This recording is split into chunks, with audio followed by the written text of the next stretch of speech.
esa sea nuestra oración, que nuestra casa sea la casa del Señor. Les invito a abrir sus manuales de nuevo a la lección número 2 en la página 12. Dice, abra la puerta a Cristo en el hogar. Antes de entrar a la lección, quiero contarles algo que está en la introducción de este manual. Desde 1997, nuestro ministerio usó un manual llamado Señor, enséñanos a orar. En aquel entonces era 10 lecciones, ustedes vieron el de 12 lecciones en una segunda edición. Desde 1997 hasta el 2005 solamente había un manual. Pero luego un grupo del ministerio fue a Mali, al África. Y estando allá, uno del grupo tuvo una visión, y la visión era esta. Del cielo salía un río que quería entrar a la iglesia. Pero cuando ya iba a llegar a la iglesia y entrar a la iglesia, no pudo, porque había una roca negra que impidía que el río entrara. Y el río, en vez de entrar a la iglesia, se fue por los lados. Lo interesante es que esta persona del grupo no se quedó callada, sino que fue y le dijo a los demás, tuve una visión de un río que quiere entrar a la iglesia y no puede. Y otro miembro del equipo dijo, yo también tuve la misma visión. Y otro dijo, yo también. Interesantemente, el grupo recibió la misma visión y le preguntaron al Señor, Señor, ¿de qué se trata esta visión? ¿Qué quieres decirnos? Y Dios les reveló lo que significaba esta visión y les dijo lo siguiente.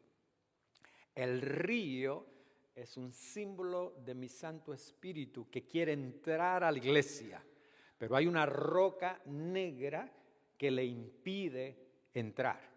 Esa roca negra simboliza la falta de oración en las familias y las familias disfuncionales.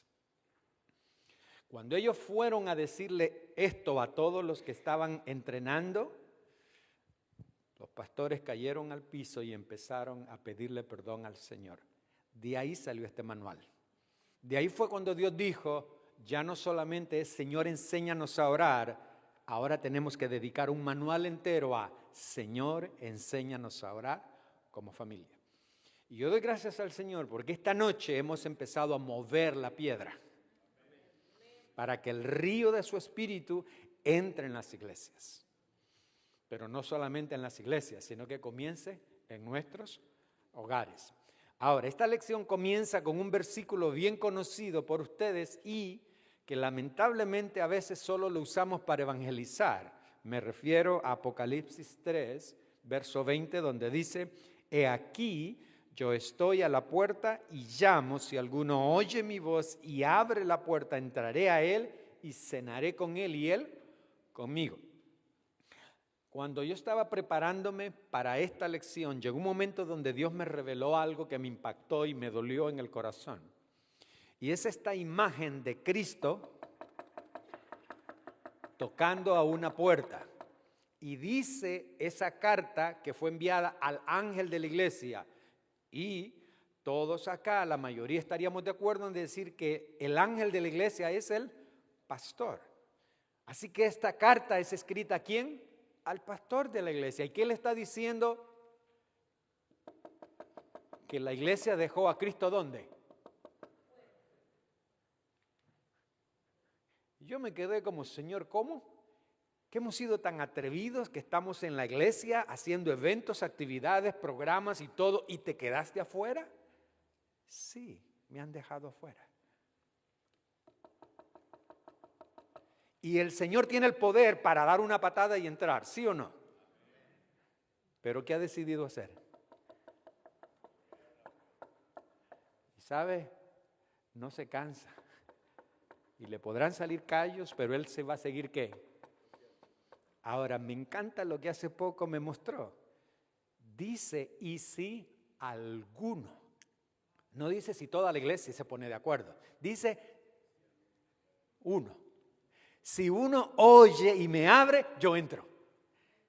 Así que no espere que toda la iglesia se ponga de acuerdo. Usted es suficiente para abrirle la puerta de la iglesia al Señor y decirle, Señor, perdónanos.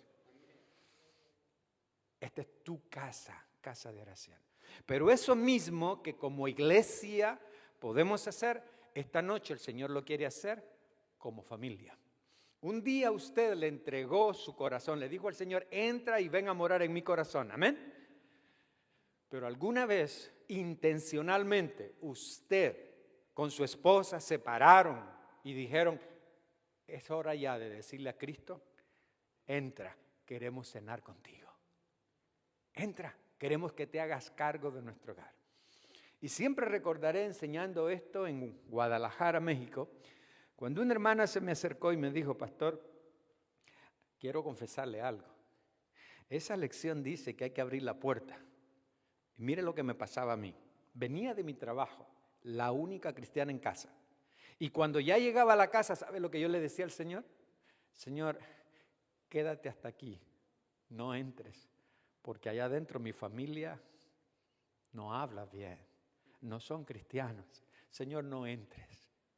Pero esta noche, pastor, entendí que el Señor me dijo, ábreme, yo quiero entrar, yo me voy a encargar de tu familia. Así que, pastor, esta noche yo le dije, Señor, entra. Así que si usted es la única persona cristiana en su familia, hágalo. Dígale al Señor, Señor, entra. ¿Por qué? Porque dice su lección que no es hora de recoger todo lo que está tirado. No, déjelo allí. No es hora de cuando nos lo merezcamos, cuando seamos dignos, entonces entra. No.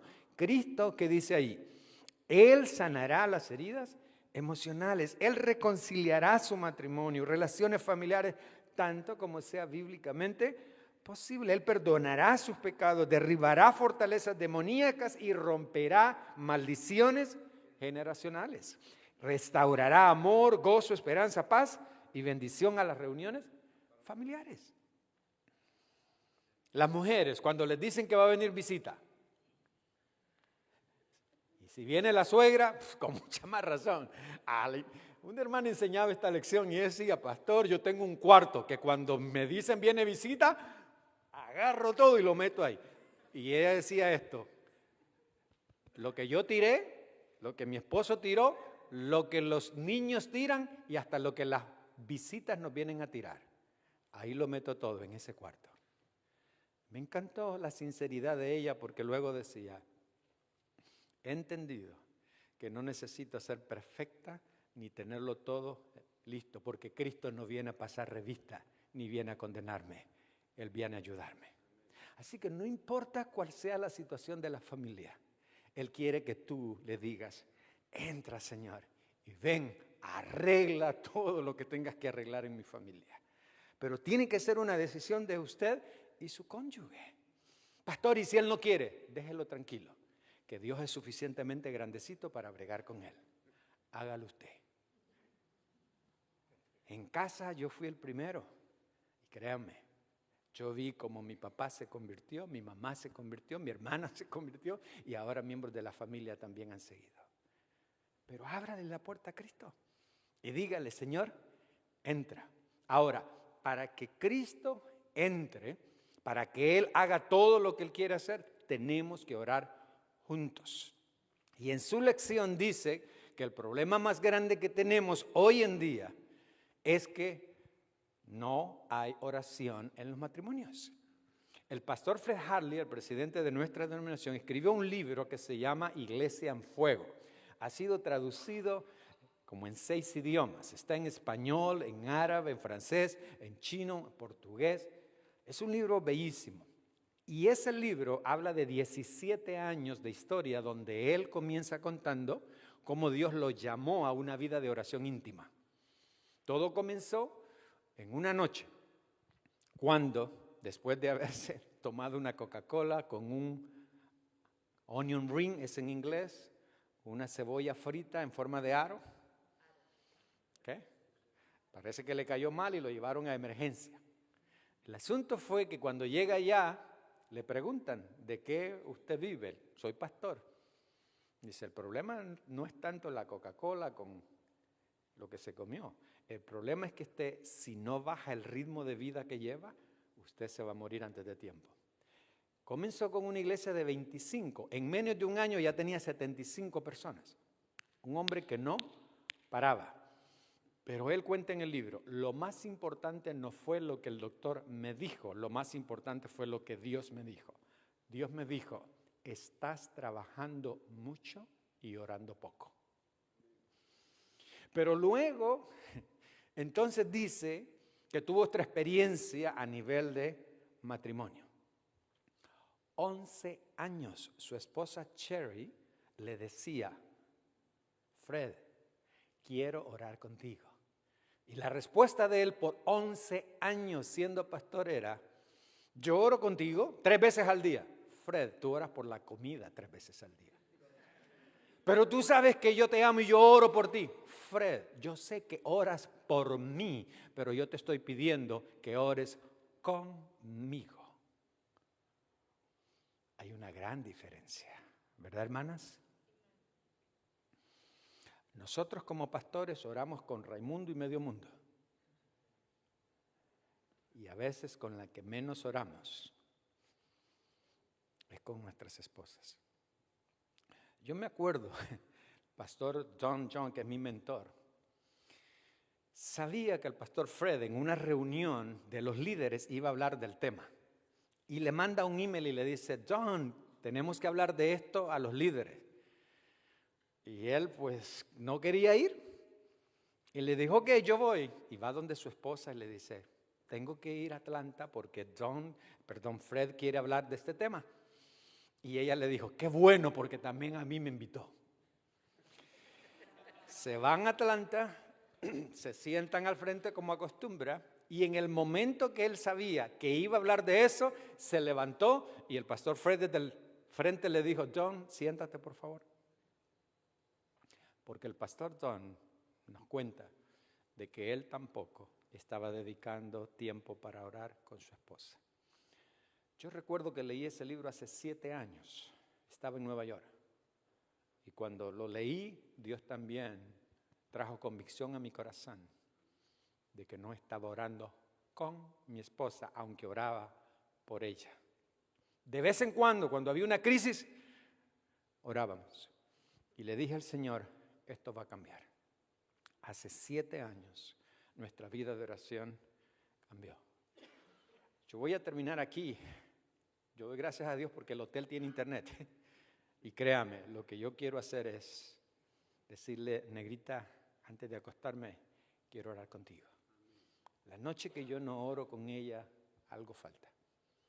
Aunque sea 2-3 minutos, pero yo necesito orar con ella. Los últimos 7 años los he disfrutado por eso mismo. Pastores, líderes, hombres, sus esposas quieren orar con ustedes. No se quieren conformar con que ustedes oren por ellas. En su manual hay 12 razones por las cuales los esposos no oran juntos. Y yo les voy a agregar una más porque en 7 años he aprendido que esta es típica. Pero vayamos con las 12 que están ahí. ¿Listos? Número 1, orgullo. El pastor Fred Harley en su libro dice, la razón número 1 por la cual yo no oraba por Cherry era el orgullo. ¿Por qué? Porque yo sabía que Cherry oraba mejor que yo. Así de sencillo. 2, miedo de perder el control. Ay, pastor, es que usted no conoce a mi esposa. Comienza a orar y no hay quien la pare. Y yo quiero ir al grano, pastor, orar y ya, terminar. ¿Queremos qué? El control. Hermanas, sean sabias, comiencen y pídanle 5 minutos. Dame 5 minutos. Te prometo que voy a ser breve, pero quiero orar contigo 5 minutos. Y deje que Dios lo lleve a 10, a 15, a 20 y solo Él sabe. Pero sea sabia. Comience por 5. 3, enojo. Una pareja que esté enojada no puede orar junta. Nope. Por eso el apóstol Pablo decía, airaos pero no pequéis, no se ponga el sol sobre vuestro enojo. Hay que hablar, hay que perdonarnos para poder orar juntos. 4, falta de deseo. Simplemente nuestra carne no desea orar, aunque nuestro espíritu esté presto. 5, heridas. Cuando nos decimos ciertas palabras que no bendicen, nos herimos y tampoco queremos orar. Después de lo que me dijiste, orar contigo. Superioridad. Es que mi esposa no sabe cómo orar, yo sí sé. O es que mi esposo se acaba de convertir y hay un sentido de yo sí puedo y ella no, él no. Amargura. Cuando hemos permitido que la falta de perdón penetre, llega la amargura y eso no nos va a permitir orar. Falta de saber cómo. Pastor, quisiera hacerlo, pero no sé cómo. Bienvenido a la escuela de oración. Para eso estamos aquí, para aprender a orar como familia. Miedo a la intimidad. Ay, pastor, es que si yo me pongo a orar con ella y que de tal, ¿qué si empiezo a llorar? Pensará que soy un debilucho. ¿Quieres que te diga algo? Tu esposa ya sabe cuán débil eres. Ya lo sabe. Así que llorar delante de tu esposa, eso no te va a hacer menos hombre. Todo lo contrario, te hará más hombre. Así que no tengas miedo a derramar lágrimas. Yo me acuerdo con muchos años, yo no le contaba a Jimena muchas cosas, especialmente relacionadas con la iglesia. Ahora que nuestros hijos salieron del nido, Dios empezó a hablarme y a ministrarme y a preguntarme, ¿y qué vas a hacer ahora? Se fueron los hijos. Lo que tienes es lo mejor, tu esposa, tu amiga. ¿Para qué ocultarle?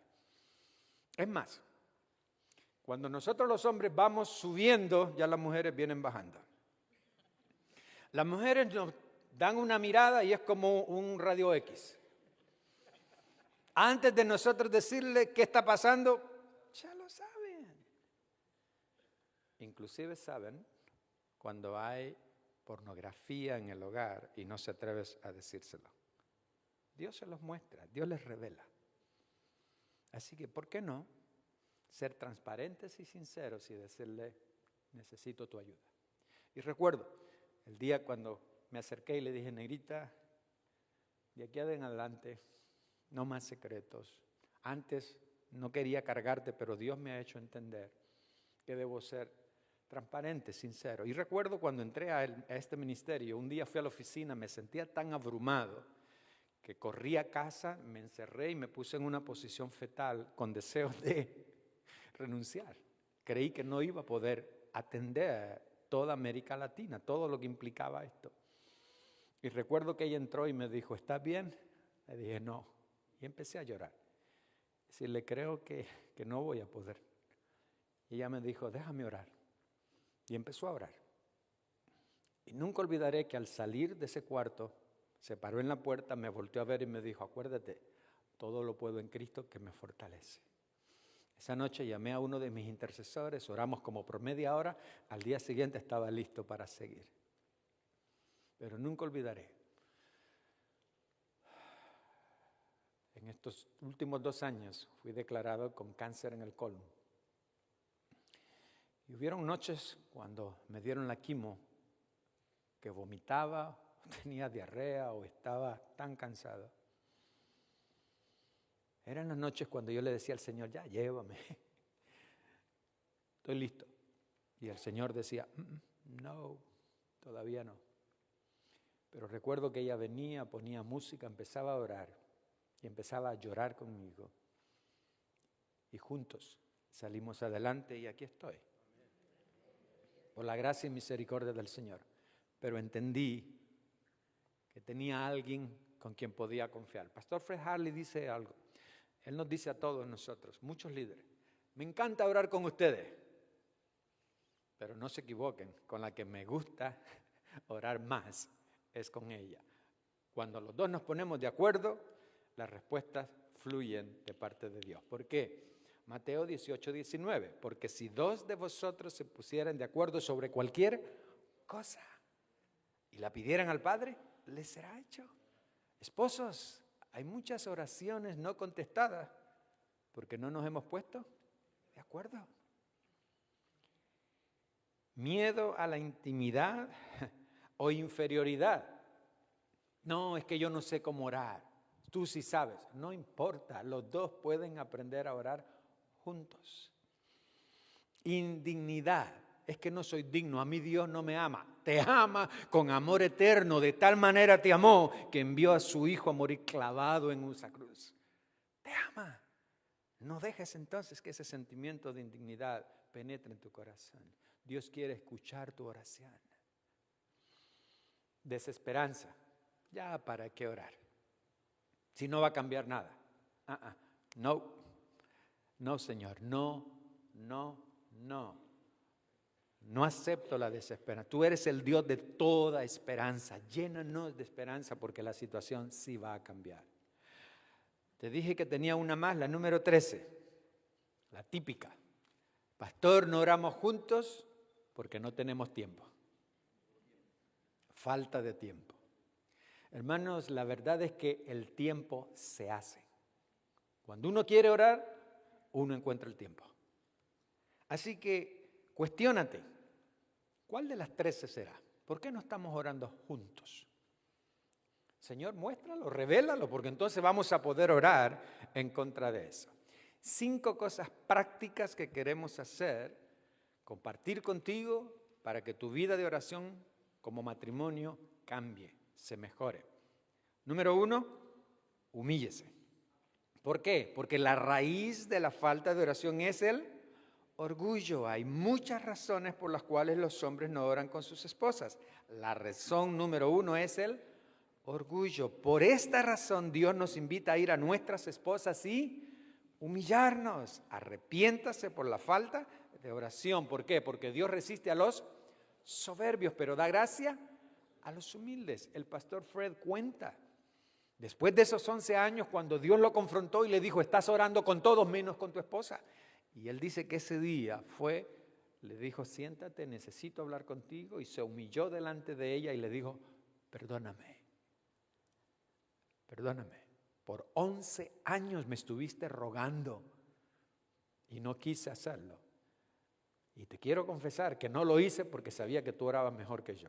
Perdóname, pero esto va a cambiar. Y dice que a partir de ese momento todo cambió.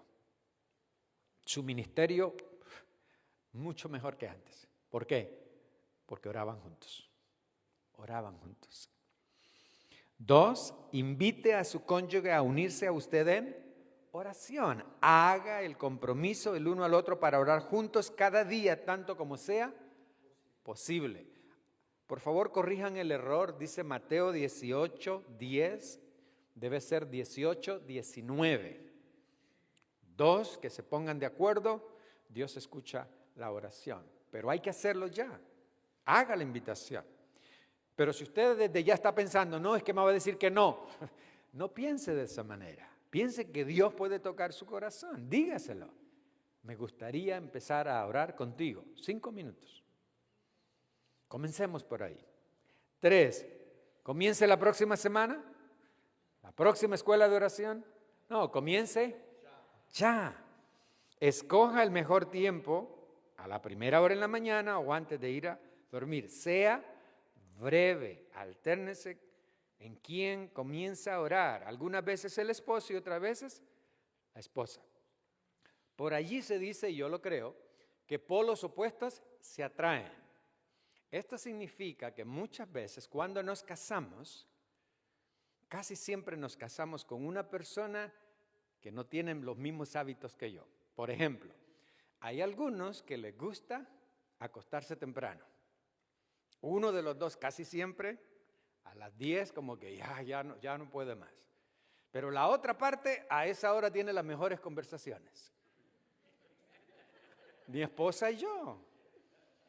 A las 10 de la noche yo estoy desconectándome porque yo quiero ir a la cama y a esa hora ella quiere conversar. Me grita, tú sabes que yo estoy al otro lado. No te voy a escuchar, no te voy a poner atención como te mereces. Por favor, espera hasta mañana. Pero yo sé que voy a estar listo, si me acuesto a las 10, a levantarme a las 6 de la mañana a orar, a buscar el rostro del Señor. Pero a las 6 de la mañana yo no puedo ir donde ella. ¿Por qué? Porque es su mejor hora para dormir.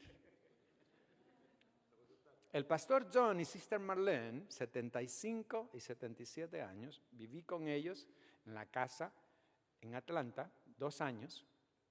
La casa era del ministerio, me invitaron y ahí estuvimos los dos. Todos los días, a las 5:30 de la mañana, la cafetera se encendía y el aroma del café por toda la casa. Y yo escuchaba los pasos de él a la cocina. ¿Qué iba a hacer? Y él lo cuenta, por eso se los puedo decir. A traerle el café a la esposa. Y él decía esto: con la primera taza le abro este ojo, con la segunda le abro esto y a la tercera podemos leer la Biblia y orar juntos. Pero ella, a mí me consta, a las 8:30 ella nos decía: no, me tengo que ir a dormir porque mañana a las 6 me va a traer el café. Pero daba gusto porque entrábamos al cuarto y veía siempre una mesa con su lámpara, 2 sillas. Todas las mañanas hacen su altar familiar. Y a veces me manda un texto: Luis, esta mañana oramos por ti. Ahora mismo él sabe que estoy aquí y ambos están orando. Es hermoso porque es una pareja que me ha demostrado que lo que enseñan, lo viven. Pongámonos de acuerdo. Ok, no puede ser en la noche porque estás dormido, tampoco en la mañana. Pues, ¿cuándo estamos despiertos? ¿Cuándo podemos hacer la cita para estar delante del Señor? Fui a 3 campos en España, 3 cantos, y ahí conocí a Timothy Westergreen con su esposa. Me hospedé con ellos y me encantó. A la hora del almuerzo tenían a una chica, hija de misioneros, viviendo con ellos. Sirvieron la comida. Luis, la comida está servida. Nos sentamos los 4 y le preguntaron a ella: ¿cómo fue tu día? Y ella habló de la universidad y todo. Comieron y tan pronto terminamos de comer, él abrió el pan diario, lo leyó y entonces oramos juntos. Después de la comida. Así de sencillo. Y me encantó porque digo, wow. Ni por la mañana ni por la noche, al mediodía. Pero lo hacen. Cada familia funciona diferente. ¿Cuánto quisiera volver atrás? No puedo. Por muchos años, pastor asistente, encargado del Seminario Bíblico Alianza en Nueva York, en español. Encargado de la educación cristiana, 70 maestros, 2 escuelas dominicales en una iglesia que tenía 3 cultos el día domingo. Y encima, como que si no tuviera suficiente, le dije al pastor que me encargaba de pastorear 80 jóvenes adultos. Y era como tirar 3 huevos al aire y esperar que ninguno cayera al piso, y el que caía al piso fui yo. Tuve que decirle al pastor: no puedo. Recuerdo que estaba en el escritorio y hice así. Y la secretaria me quedó viendo y me dijo: pastor, ¿usted está bien? Le dije: no. Bajé las gradas y le dije al pastor: renuncio, búscate a alguien más, ya no te puedo dar más. Y él me dijo: no, le has dado a esta iglesia 20 años, te vas a casa, voy a hablar con la junta, y me aprobaron 3 meses de descanso. Quisiera volver atrás. Mi hijo hace poco fue a África y Dios le dio una visión y me dijo: papá, no te lo voy a decir por hacer sentirte mal, te lo voy a decir para que veas lo que Dios me mostró. ¿Te acuerdas, papá, que tú tenías una oficina de educación cristiana en el sótano? Le dije: sí, hijo. Un día, papá, yo fui corriendo y yo vi que gente hacía fila para hablar contigo. A mí me molestaba porque me daba pesar que la gente estuviera ahí esperando su turno. Pero papá, yo llegué, tú no me viste porque estabas abajo, no te diste cuenta. Papá, yo me puse a hacer la fila. ¿Y sabes lo que pasó en África, papá? Que Dios me dio esa visión y me vi haciendo fila y Dios me habló y me dijo: a tu papá le hacías fila, a mí nunca tienes que hacerme fila. Yo siempre voy a estar listo para escucharte. Y aproveché para pedirle perdón. Le dije: hijo, perdóname, papá, tú no me viste. Yo sé que si me hubieras visto, me hubieras dicho que pasara, pero me sentía mal por los hermanos. ¿Cuánto quisiera poder volver atrás y poder haber sacado tiempo a la hora del almuerzo como este misionero y hablar con mis hijos? Por eso, cada vez que puedo, les digo a las parejas jóvenes, comiencen ahora. No esperen que los años lleguen, miren para atrás y digan, no lo hicimos. Los hijos un día se van de casa, me acuerdo que me lo decían. Los hijos crecen y se van. Yo decía, ¿a qué hora? Porque esto de cambiar diapers y dar leche como que va a tomar mucho tiempo. Pero se fueron, ya no están. Y ya no puedo volver atrás. Ahora Dios en su bondad me ha dado 2 nietos y están en casa. Y ahora trato de hacer con mis nietos lo que no hice con mis hijos. Papá, mamá, tener casa es bueno, tener autos es bueno. Vengo de un hogar divorciado. Mi mamá quiso darnos lo mejor, se fue a Nueva York y lo logró. Pero hubiera querido que nunca nos hubiese dejado y hubiera estado con nosotros. El dinero no es lo más importante. El trabajo no es lo más importante. Pastores, ojo, la iglesia y el ministerio no es lo más importante. Dios no quiere que tú le sirvas y pierdas a tu familia en el transcurso.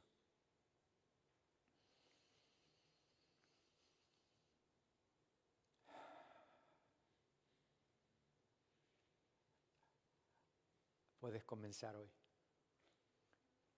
Puedes decirle al Señor, Señor, ayúdame. Yo quiero darte a ti el primer lugar, pero mi familia es más importante que el ministerio. Yo quiero dedicarle a ellos el tiempo que ellos necesitan. 4, cuando usted ore sea específico, gozoso y bíblico. Por ahí dicen que las mujeres no son histéricas, son históricas. A veces oran y le quieren contar al Señor toda la historia. El pastor Fred Harley dice que hay veces que llega cansado a casa y le dice, honey, te toca a ti. Y ella le dice, no, te toca a ti.